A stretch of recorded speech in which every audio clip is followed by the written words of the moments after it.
Hello दोस्तों, नमस्कार। स्वागत है आपका दोबारा से आपके अपने YouTube चैनल पर जिसका नाम है लेट्स लर्न संस्कृत। तो दोस्तों, प्रयास कैसा लग रहा है?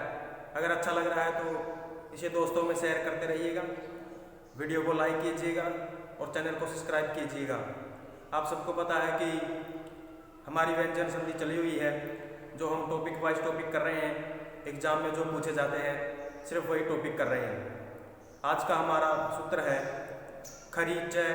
सूत्र है खरी चय। खरी चय ये चर्तव विधायक सूत्र होता है। अब ये कैसा होता है देखो, सूत्र का नाम है खरी चय और ये क्या करता है, ये चर्तव विधायक है। चर्तव का मतलब है चर हो जाना, ठीक है। आपको ये याद रखना है कि सूत्र का नाम है खरी चय और करता क्या है, चर्तव विधायक है, ठीक है। इसका अर्थ है खरी झलाम चर संयुक्त। खरी झलाम चर संयुक्त, ये खरी सप्तमी का है, ठीक है। ये कहता है खर परे होने पर झलाम झलों को चर संयुक्त में हो जाए। खर परे होने पर झलों को चर हो जाता है। खर परे हो तो झलों के स्थान में चर हो जाता है। अब ये खर कौन से है, आपको प्रत्याहार पढ़ाए गए थे जिसमें हमारे खर प्रत्याहार में कौन से वर्ण आते हैं। देखो, खर प्रत्याहार में हमारे प्रत्येक वर्ग का पहला, दूसरा, ठीक है, और श और श, तालु श, मूर्धन्य श और दंत श, ये हमारे खर के वर्ण है। अब प्रत्येक वर्ग का जैसे क वर्ग ही ले लेते हैं तो क वर्ग का पहला अक्षर क होता है और दूसरा अक्षर ख होता है। च वर्ग देखते हैं, च वर्ग में पहला च होता है, दूसरा छ होता है। इसी तरह प्रत्येक वर्ग 5 वर्ग होते हैं, कु चोटू तुकु, क वर्ग, च वर्ग, ट वर्ग, ट वर्ग और प वर्ग। प्रत्येक वर्ग का पहला और श, ठीक है। ये परे हो तो झलों के स्थान पर मान लेते हैं, इस तरफ तो खर प्रत्याहार का कोई वर्ण हो और इस तरफ झल प्रत्याहार का कोई वर्ण हो, झल, तो झल में कौन से आते हैं, झल प्रत्याहार में प्रत्येक वर्ग का पहला वर्ण, दूसरा वर्ण, तीसरा वर्ण, चौथा वर्ण, ठीक है। पहला, दूसरा, तीसरा, चौथा और तालु श, मूर्धन्य श, दंत श और हमारा है, ये आते हैं, ठीक है। तो इनके स्थान पर क्या हो जाता है, चर हो जाता है। चर, समझ रहे हो। खर परे हो, खर में खर प्रत्याहार के वर्ण आपको बता दिए, प्रत्येक वर्ग का पहला, दूसरा, श, झल प्रत्येक वर्ग का पहला, दूसरा, तीसरा, चौथा और तीनों श और है, ये हमारे झल में होते हैं। और ये झल बदल जाते हैं चर में। अब चर कौन से होते हैं, चर होते हैं प्रत्येक वर्ग का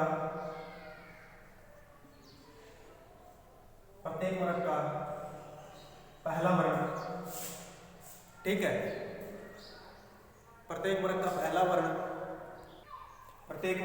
वर्ण और तालु श, मूर्धन्य श और दंत श, ये तीनों श होते हैं। प्रत्येक वर्ग का पहला वर्ण मान लेते हैं, क वर्ग हो तो क वर्ग का पहला वर्ण क होता है। च वर्ग हो तो च वर्ग का पहला वर्ण च होता है। ट वर्ग हो तो ट वर्ग का पहला वर्ण ट होता है। त वर्ग हो तो त वर्ग का पहला वर्ण त होता है। प वर्ग हो तो प वर्ग का पहला वर्ण प होता है, ठीक है। तो चर हो जाता है। अब चर कैसे होता है, मान लेते हैं कि खर ख, ख प्रत्याहार, ख प्रत्याहार का ख वर्ण इस तरफ है, ठीक है, और इस तरफ है झल का मान लेते हैं कोई भी वर्ण मान लो, द मान लेते हैं, द, ठीक है, द है, खर प्रत्याहार का ख तो मान लेते हैं इस तरफ है, और द तयवरक का द इस तरफ है। अब ये खर में आता है तो ये झल में आता है, ठीक है, तो इस झल को चर हो जाता है, और चर में प्रत्येक वर्ग का पहला वर्ण होता है, तो इस द के स्थान पर, इस द के स्थान पर क्या हो जाएगा, इसी का पहला वर्ण हो जाएगा, ठीक है। झलों में कोई भी वर्ण हो, अब पता है आपको, झलों में बता दिया आपको प्रत्येक वर्ग का पहला, दूसरा, तीसरा, चौथा और तीनों प्रकार के स और हमारा है होता है, और मान लेते हैं कि द आया हुआ है और ये द है तय वर्ग का, तो जो पहला वर्ण होगा ना चर में, जिस वर्ण का जिस भी वर्ग का वर्ण होगा उसी का पहला वर्ण हो जाता है। अब यहाँ पर ये द है, ठीक है, ये द है, तो ये इसके स्थान पर तय ही होगा, ये चर में आता है, ठीक है, तय वर्ग का पहला वर्ण है, ये पहला वर्ण है, तो तय था द। अब ये ध है जो झल है, ये जिस भी वर्ण का होगा ना यहाँ पर झल, उसी में बदल जाता है, ठीक है, बस आपको ये बात याद रखनी है। अब आगे उदाहरण करेंगे तो आपको समझ में आ जाएगा, आप इसका स्क्रीनशॉट ले लो। अब यहाँ इसका उदाहरण देखो, यहाँ द है और ये झल में आता है, यहाँ पर पै है, ठीक है, ये पै है, और ये खर में आता है, खर में कर प्रत्याहार का वर्ण है ये, ठीक है, खर प्रत्याहार का वर्ण इस तरफ हो और झल इस तरफ हो, तो झलों को चर हो जाता है, चर, और चर में आप सबको पता है कि प्रत्येक वर्ग का पहला वर्ण होता है, तो ये जिस वर्ण का होगा, जिस वर्ग का होगा उसी का पहला होगा ना, जिस भी वर्ग का यहाँ पर वर्ण होगा उसी का पहला हो जाएगा। ये तय वर्ग का पहला वर्ण है तो यहाँ पर तय हो जाएगा, ठीक है, तय हो जाएगा, तो तय के स्थान पर तय हो गया, तो ये बनेगा सत्पात्रम, सत्यपात्रम, समझ गए, सत्यपात्रम।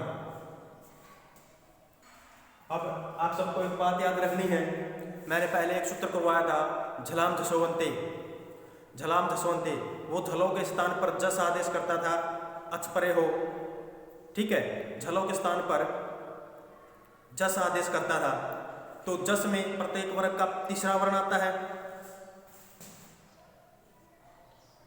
झलाम झसोवंते जस करता था, जस में प्रत्येक वर्ग का तीसरा वर्ण आता है, और चर, ये चर करता है, और चर में प्रत्येक वर्ग का पहला वर्ण आता है, ठीक है।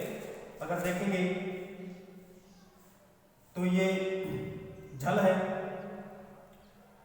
और यहाँ पर आपको पता है कि अल प्रत्याहार है, अल में हमारे सभी स्वर और व्यंजन आ जाते हैं, कंडीशन तो उसकी भी पूरी हो रही थी, लेकिन यहाँ पर ये पहला वर्ण बनाता है, खरीचय, खरीचय तो पहला वर्ण बनाता है, वर्ण बनाता है, और जस बनाता है तीसरा। तो आप सबको इतना याद रखना है, यदि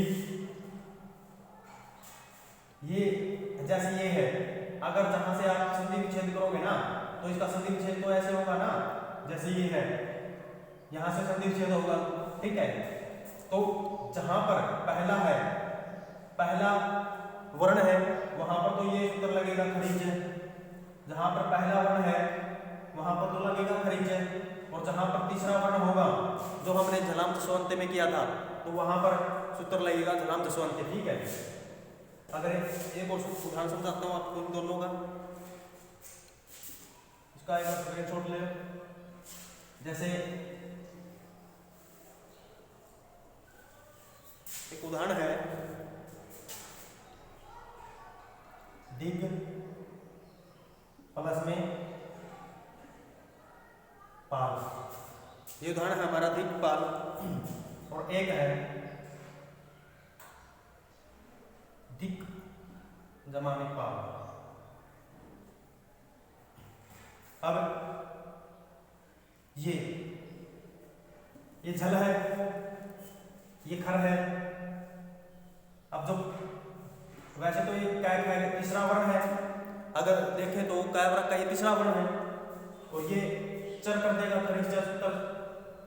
अगर यहाँ पर पहले से ही तीसरा वर्ण हो संधि विच्छेद के समय, संधि विच्छेद के समय यदि पहला तीसरा वर्ण पहले से ही हो, तो आप सबको सीधा सा पता चल जाना चाहिए कि ये खरी चर से पहला करेगा, क्योंकि चर जो करता है, चर में प्रत्येक वर्ग का पहला वर्ण आता है, ठीक है, तो ये इसको पहला बना देगा।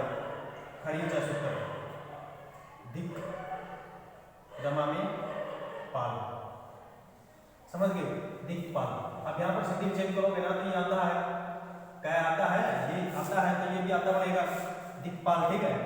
अब यहाँ पर देखो, यहाँ पर तो पहले से ही पहला वर्ण है, संधि विच्छेद के समय पहला ही वर्ण है, ठीक है, तो झलाम जो अंत्य लगेगा यहाँ पर, जो तीसरा कर देगा, तीसरा वर्ण कर देगा, दिग जमा में पाल।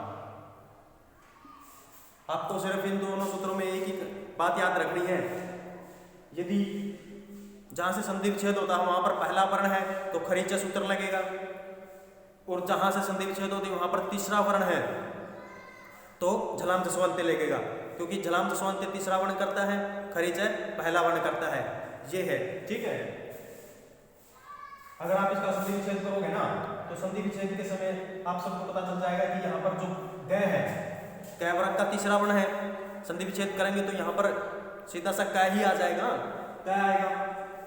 आपको संधि विच्छेद भी पता होना चाहिए, संधि भी पता होना चाहिए, सूत्र का क्या नाम है और सूत्र क्या करता है ये भी पता होना चाहिए, ठीक है। अब इसके हम उदाहरण करेंगे, इसका एक बार स्क्रीनशॉट ले लो। तो इसके ये उदाहरण है, आपको अगर इसकी परिभाषा, इसका अर्थ समझ में नहीं आता, अब आप इसके जो उदाहरण करोगे ना तो आपको सब समझ में आ जाएगा, ठीक है। मैंने आपको ये तो बता दिया कि यदि खर प्रय हो, ठीक है, तो झलों को जस हो जाता है, नहीं चर हो जाता है, चर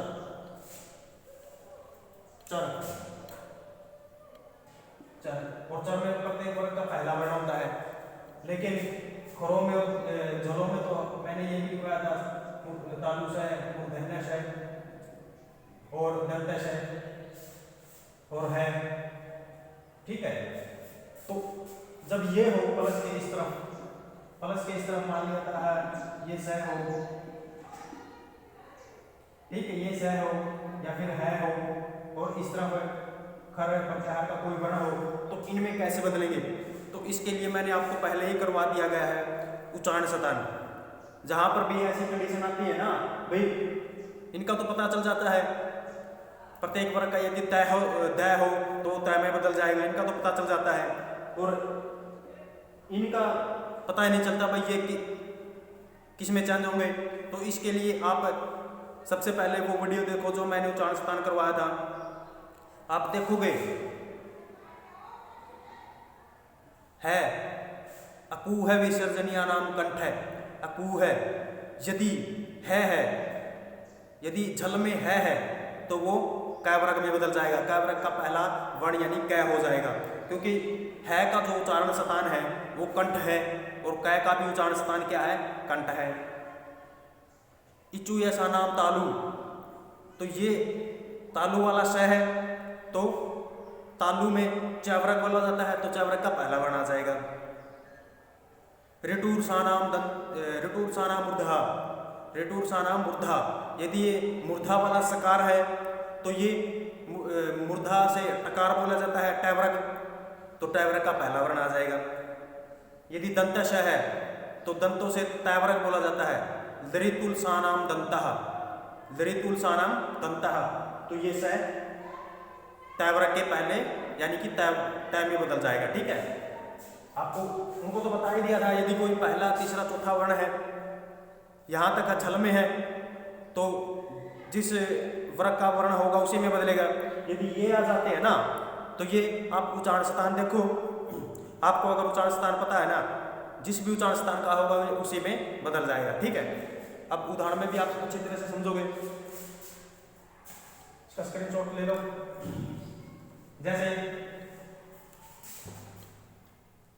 उद प्लस स्थाप्यति, उद प्लस स्थाप्यति का मतलब होता है उठाता है। ठीक है, और इसमें है ना, मैंने पहले ही बताया था, इस सूत्र के जितने भी उदाहरण है उसमें है ना तीसरा वर्ण मिलेगा प्लस के इस तरफ। जैसे ये तीसरा वर्ण है, तीसरा वर्ण है, तीसरा है, तीसरा है, तीसरा है, तीसरा है। ठीक है, और कोई नहीं मिलेगा। और आपको पता है यदि तीसरे को पहले में बदलते हैं तो ये सूत्र लगेगा।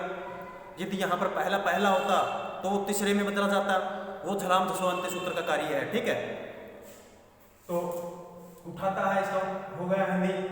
अब यहाँ पर झल है। ठीक है, और इस तरफ ये देखो क्या है, खर है, खर में आता है ये, तो यहाँ पर ये स है, खर है। ठीक है, और अब यहाँ पर द है तो ये चर होगा, ये चर में बदलता है, खरीच है।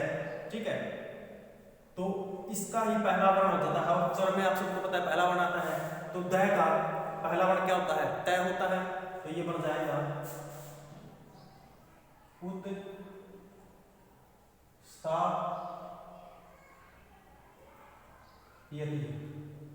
उत स्थाप्यति। ठीक है, उत स्थाप्यति आता है तो आता ही तय होगा। ठीक है, अब यहाँ पर देखो उद स्थापक, यहाँ पर भी ऐसा ही होगा, सेम ऐसा ही है। उद स्थापक का मतलब होता है उठाने वाला, तो द के स्थान पर चर हो जाएगा।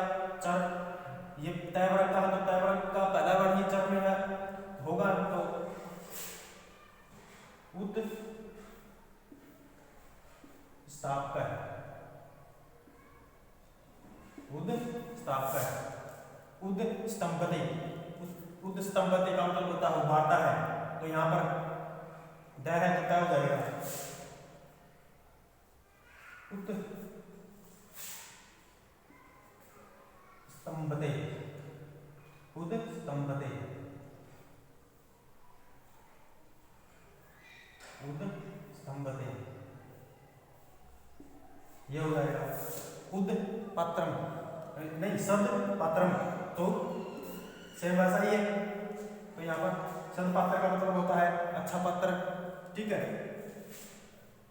तो यहाँ पर हो जाएगा सत पात्रम। ठीक है, सत पात्रम। दिक्पाल यानी कि स्वामी, तीसरा है तो पहला हो जाएगा दिक्पाल। ठीक है, सद पुरस्कार, सत्कार है तो पहला हो जाएगा। सत्कार का मतलब होता है स्वागत करना, तो यहाँ पर हो जाएगा सत्कार, सत्कार है। आप इसका एक बार स्क्रीनशॉट ले लो। तो दोस्तों कैसा लगा? अगर पूरी तरह समझ नहीं आया तो आप इसको एक बार और दोबारा से देखना, फिर समझ ना आया तो फिर से देखना। बस एक ही बात याद रखनी है, खरीच, खरीच जो ये सूत्र है, खरीच है, चर्तव विधायक है। और चर्तव में चर जो करता है, प्रत्येक वर्ग का पहला वर्ण, चर प्रत्याहार में प्रत्येक वर्ग का पहला वर्ण आता है। ठीक है, यदि तीसरे को प्लस के इस तरफ तीसरा वर्ण है और इस तरफ खर है तो तीसरे को पहले में बदल देगा। यदि तीसरे को पहले में बदला गया है तो खरीच सूत्र है। यदि प्लस के इस तरफ पहला वर्ण है, ठीक है, तो इस तरफ पहला वर्ण है और तीसरे में बदला जाता है तो वो झलाम जसवंते का उदाहरण है। ठीक है, बस ये बात याद रखनी है और इसमें ज़्यादा कुछ नहीं है। आज का हमारा इतना ही होगा। अगर ये समझना है तो आप कमेंट करके भी पूछ सकते हैं, दोबारा समझा दिया जाएगा। और मैं आशा करता हूँ कि समझ में आ जाएगा। यदि एक बार देखने से ना आए तो आप दोबारा देख सकते हो। और फिर से कह रहा हूँ कि दोस्तों में शेयर करते रहिएगा, क्योंकि आप जितना शेयर करोगे उतना ही हमारा मोटिवेट बढ़ता रहेगा। ठीक है, तो इसका स्क्रीनशॉट ले लिया होगा। स्टेट में और कहीं भी एग्जाम में पूछने का तरीका आप सबको पहले ही बता दिया है। जैसे मान लेते हैं ये सूत्र दे देगा खरीच है और आपसे पूछने का खरीच सूत्र क्या करता है, तो आपको पता होना चाहिए खरीच क्या करता है, चर्तव विधायक है। या फिर ये दे देगा उदाहरण, आपसे पूछ लेगा किस सूत्र के उदाहरण है। यदि तीसरे को पहले में किया हुआ है, यदि तीसरे को पहले में बदला हुआ है तो खरीचे का है, यदि पहले को तीसरे में बदला गया है तो झलाम जसवंती का है, जस विधायक का है। ठीक है, आप सबको ये पता होना चाहिए। तो आज का हमारा इतना ही होगा, धन्यवाद। आप इसका स्क्रीनशॉट ले लो।